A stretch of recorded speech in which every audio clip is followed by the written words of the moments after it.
Anyone for reading today? Kindly raise hand.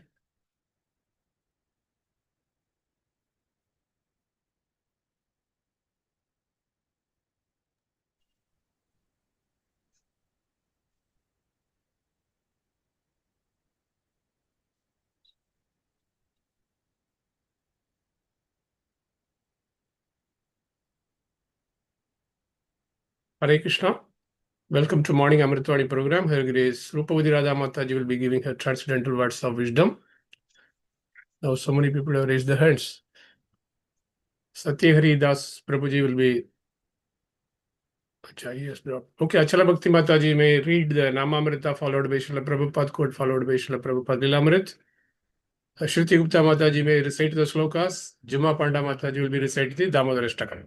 Welcome to everyone once again. Hare Krishna.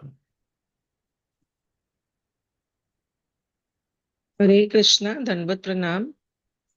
Hare Krishna, please accept my humble obeisances. 21-10-2025. An advanced devotee experiences ecstasy in chanting the holy name, Kavi to Maharaj Muni. When a person is actually advanced and takes pleasure in chanting the holy name of the Lord, who is very dear to him, he is agitated and loudly chants the holy name.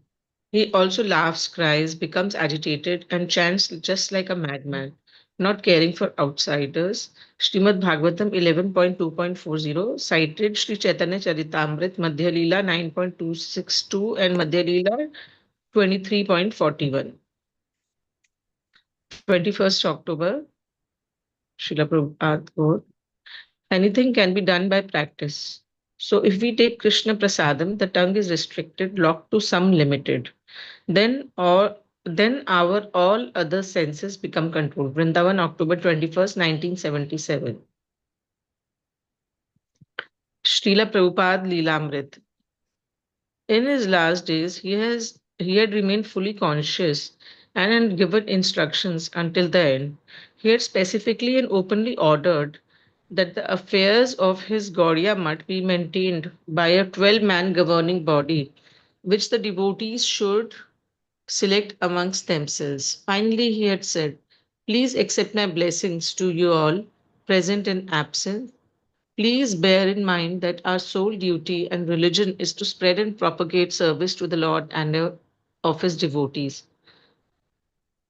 At 5:30 a.m. on January 1st, he breathed his last. Words very soon reached Abhay in Bombay. His immediate response was to cry with grief. No more the joy of an anticipated meeting, no more trips to Calcutta or Vrindavan on the plea of business, just to see the tall, commanding form of Srila Bhakti Siddhant, the evangelic angel. This sense of never meeting again was difficult to bear. Philosophically, Abhay knew that there was no reason to lament. Bhakti Siddhant Saraswati had come into the world to execute the mission of Lord Chaitanya, and now it was required that he leave this place and go to another, where he would again engage in the same activity. Yet, even armed with this philosophy, Abhay felt all alone. His two great well wishers were gone, his father and now his spiritual master.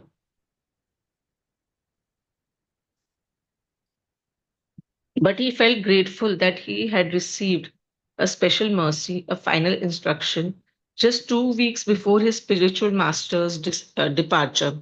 Abhay read his letter again and again. There would not be another. The intimate talks and meetings were now gone. But by this letter especially, Abhay would live in the instructions of Bhaktisiddhanta Saraswati. The letter had just come in time. Now he knew for certain, no matter what anyone else said, how to please his spiritual master and stay linked with Krishna. Following his order, he would conquer the feeling of loss at the disappearance of his most affectionate well wisher. Chapter 4, How Shall I Serve You, is completed. Chapter 5, the call will begin. Hare Krishna.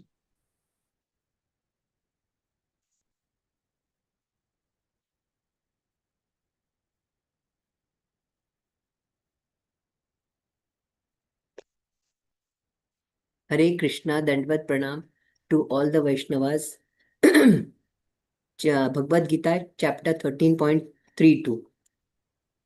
Anaditvan nirgunatvat paramatmayam avayayah sharirastho api kaunteya na karoti na lipyate. Translation: those with the vision of eternity can see that the imperishable soul is transcendental, eternal, and beyond the modes of nature. Despite contact with the material body, O Arjuna, the soul neither does anything nor is entangled. Srimad Bhagavatam 4.12.51 Jnanam Adnyata Tatvaya Yo Dadyat Satpathe Mratam कृपालोर्दीन नाथस्य देवस तस्यानुग्रहणते. Translation: the narration of Dhruva Maharaj is sublime knowledge for the attainment of immortality.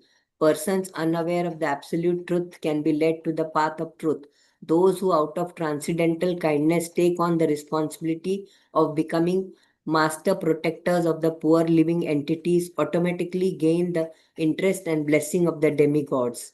Chaitanya Charitamrita Madhya Leela 5.13 Vrindavane Govinda Sthane Maha Devalaya Seyam Mandira Gopalera Mahasevahaya. Translation: in the village of Panchakroshi, Vrindavan, at the site where the Govind temple is now situated, there was a great temple where gorgeous worship of Gopala was performed. Hare Krishna, Hare Krishna. Hare Krishna, Krishna Krishna, Hare Hare, Hare Ram, Ram Ram, Hare Hare. Shri Radha Ras Bihari Ji ki Jai, Lalita Vishakha Mata Ji ki Jai, Shri Sitaram Lakshman Hanuman Ji ki Jai, Giri Govardhan ki Jai, Shri Gaur Nitai ki Jai. Please accept my humble obeisances. All glories to Srila Prabhupada, all glories to Guru Maharaj, all glories to Shiksha Guruji, all glories to assembled devotees, all glories to morning chanting program. Please bless me so that I may able to speak before you. Hare Krishna. Today's verse is from the Srimad Bhagavatam 11.2.40. Reveals the heart of an advanced devotee, one who experiences ecstasy in chanting the holy name of the Lord. Kavi Muni speaks to Maharaj Nimi. When a person is actually advanced and take pleasure in chanting the holy name of the Lord, who is very dear to him, he is agitated and loudly chants the holy name. He also laugh, cry, becomes agitated and chant just like a madman, not caring for outsiders. And this verse is also beautifully quoted in Sri Chaitanya Charit Amrit Madhya Lila 9.262 and 23.41.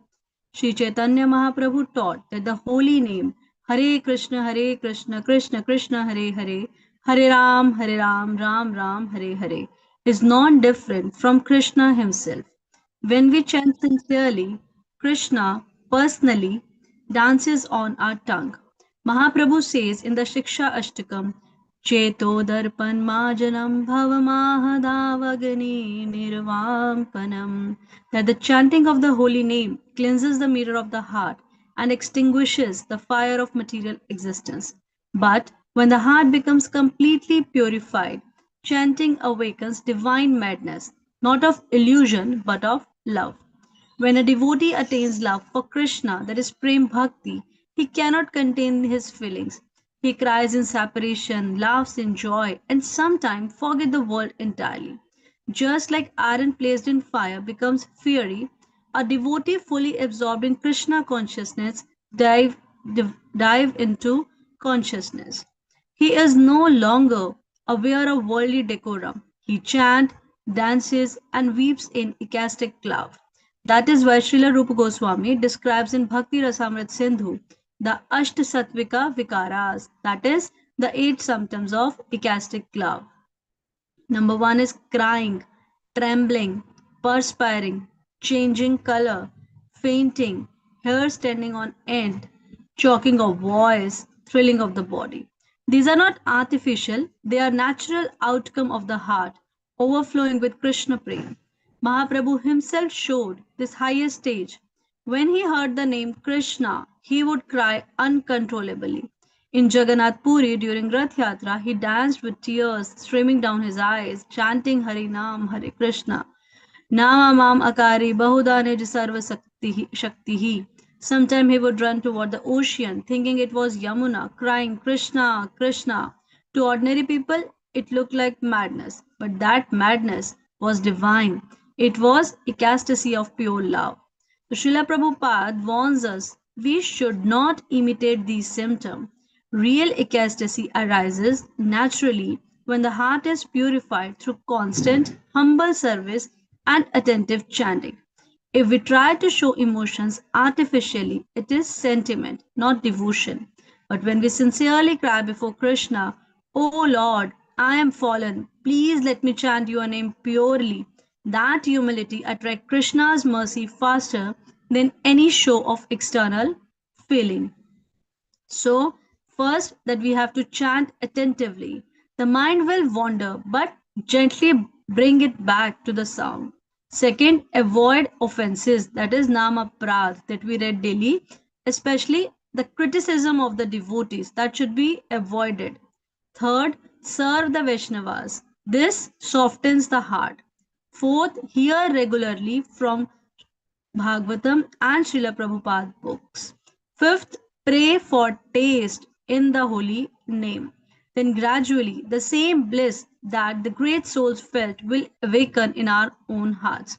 When love for Krishna awakens, the holy name becomes nectar.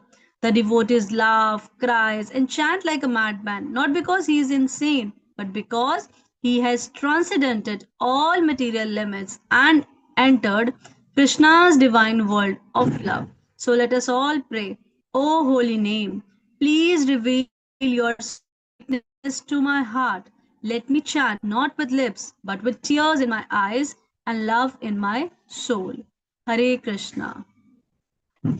Prabhupada quote: Srila Prabhupada said in Vrindavan on October 21, 1977.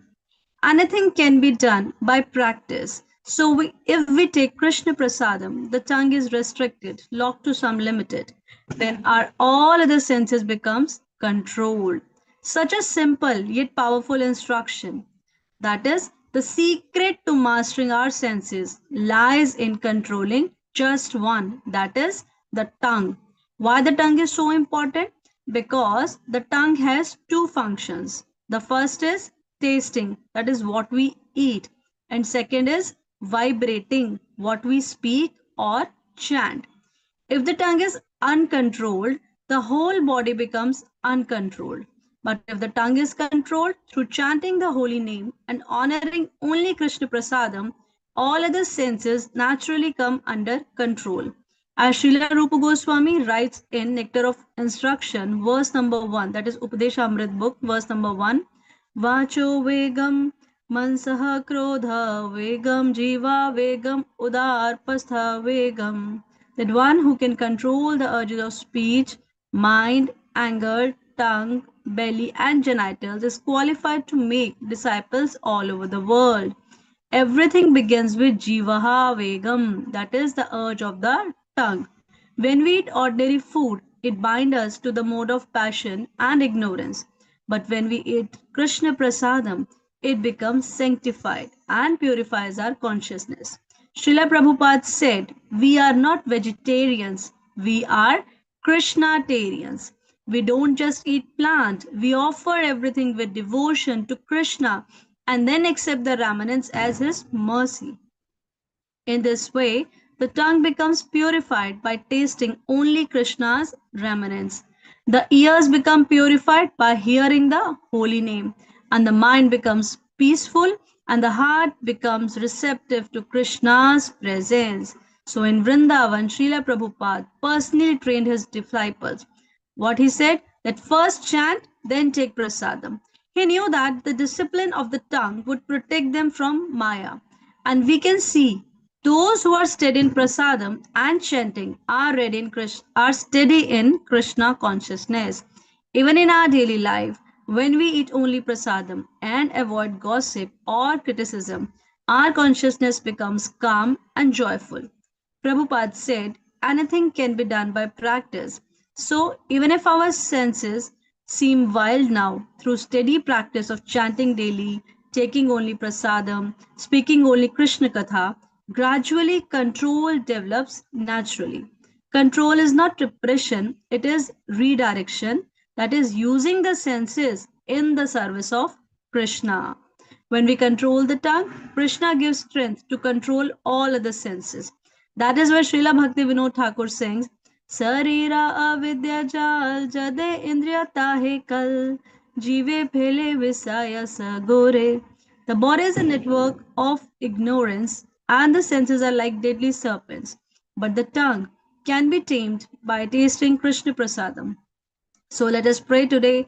O Lord Krishna, please let my tongue be engaged only in your chanting the holy name and tasting your prasadam. Then automatically all other senses will flow. Hare Krishna. Srila Prabhupada ki jai. His Holiness Gopal Krishna Goswami Maharaj ki jai. His Grace Bhakti Ashray Vaishnav Swami Maharaj ki jai. His Grace Rupa Vilas Prabhuji ki jai.